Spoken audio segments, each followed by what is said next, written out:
I've always been fascinated by the story of Gog and Magog or Yajooj Majooj. This essentially relates to Judeo-Christian and Islamic eschatology and apocalypticism. What it means that this is a story about the end times, the judgment day, when the forces of good and evil will clash and collide with each other. In the bite size today, I will explain the different variations in the narrative of Gog and Magog in Judaism, Islam, and Christianity. Watch the video till the end. If you are seeking clarity in the core concepts, fundamental principles, and basic beliefs of all religions, history, and philosophy, you have come to the right place. Welcome to my channel, History, Religion, and Philosophy Bite Size. Please don't forget to subscribe, like, and share. In the Old Testament, Gog and Magog are described in the book of Ezekiel and Genesis. In the New Testament, they are mentioned in Revelation.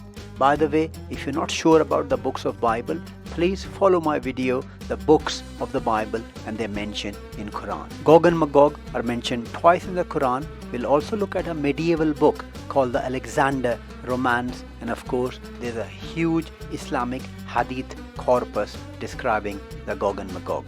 In Ezekiel, Gog and Magog are mentioned in chapter 38 and chapter 39. Please note, by this point in history, Gog is a person and Magog is their land. The main message being that Gog from the land of Magog, along with its many allies, will invade the nation of Israel. However, God will intervene and Israel will win the war and prevail. So who is Gog and which are these nations? The word of the Lord came to me, saying, Son of man, set your face against Gog of the land of Magog, the prince of Rosh, Meshach, and Tubal. So Rosh, Meshach, and Tubal are three nations that will attack Israel. Are there any more? Persia, Ethiopia, and Put, with them, all of them, with shield and helmet. Gomer with all its troops. Beth Togarmah from the remote parts of the north with all its troops, many people with you. So let's see how the biblical scholars infer what these nations are. As per Ezekiel, these nations are coming from the north. A straight line from Israel goes to Russia, which lies in the north. Other tribes mentioned in Ezekiel comprise the modern day Turkey, Kazakhstan, Iran, Sudan, Libya, and Algeria. Do you notice a pattern here? So really you've got Rosh is Russia and part of Russia being Magog, and all that just really fits. And this list of other nations that ironically enough turn out to be Islamic nations that are surrounding Israel, that many of them have vowed to annihilate Israel off the map.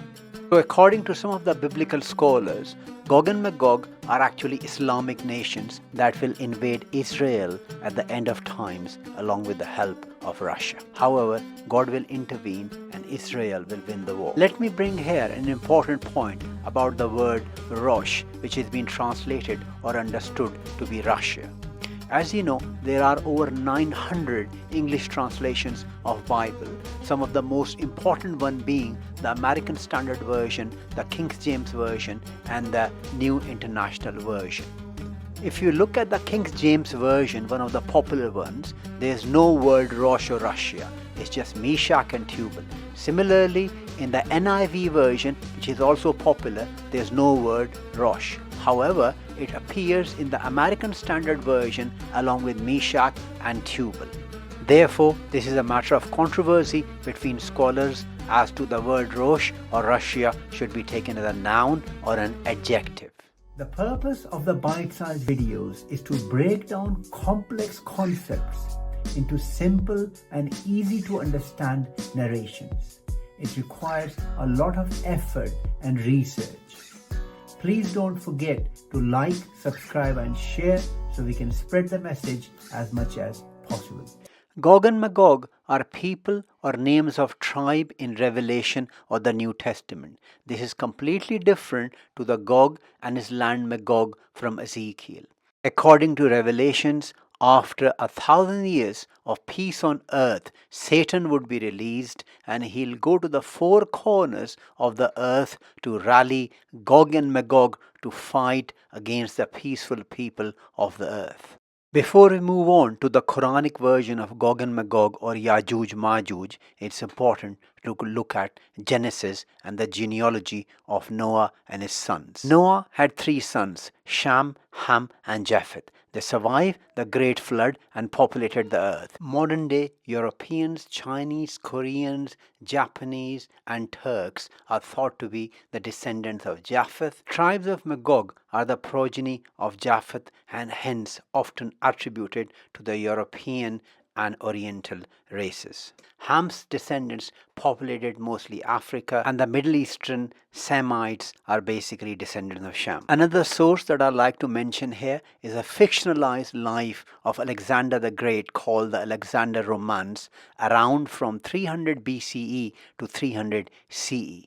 A rendition of this is called the Alexander Syriac version. According to the book, Alexander built 2 gates to enclose 22 nations of the world, including Gog and Magog. These gates were built between 2 mountains called the Breasts of the North. The gates were made of bronze. The Hebrew Gog and Magog are translated into Yajooj Majooj in the Quran. It's mentioned in Surah Kahf and Surah Anbiya.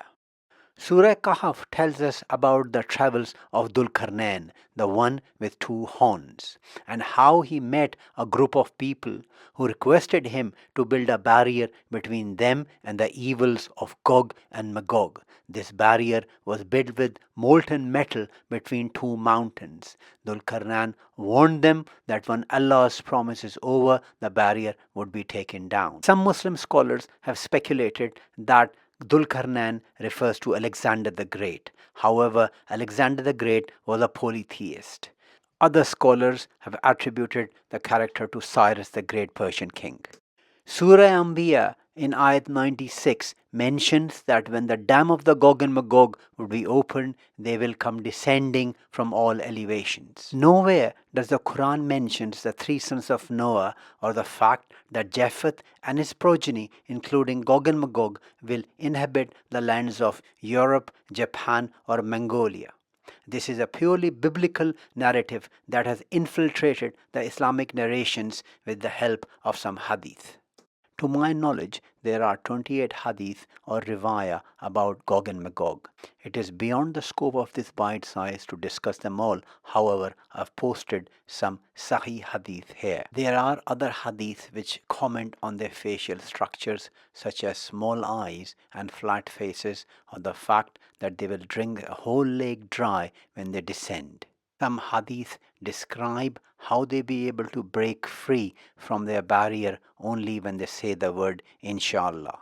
Finally, there is a hadith which describes that Allah will eventually send them a disease which will strike them in the neck and kill them. Over the last 2000 years, many nations have been called the Gog and Magog. These include the Romans, the Goths, Samaritans, the Huns, as in Attila the Hun, Magyars, Turks. It was actually Ibn Kathir, the famous Muslim scholar, that called the Turks Gog and Magog. The Khazars, the Mongols, the entire Muslim world, and some Shia Muslim scholars think that they are an entirely separate species. All the 3 Abrahamic religions believe in eschatology.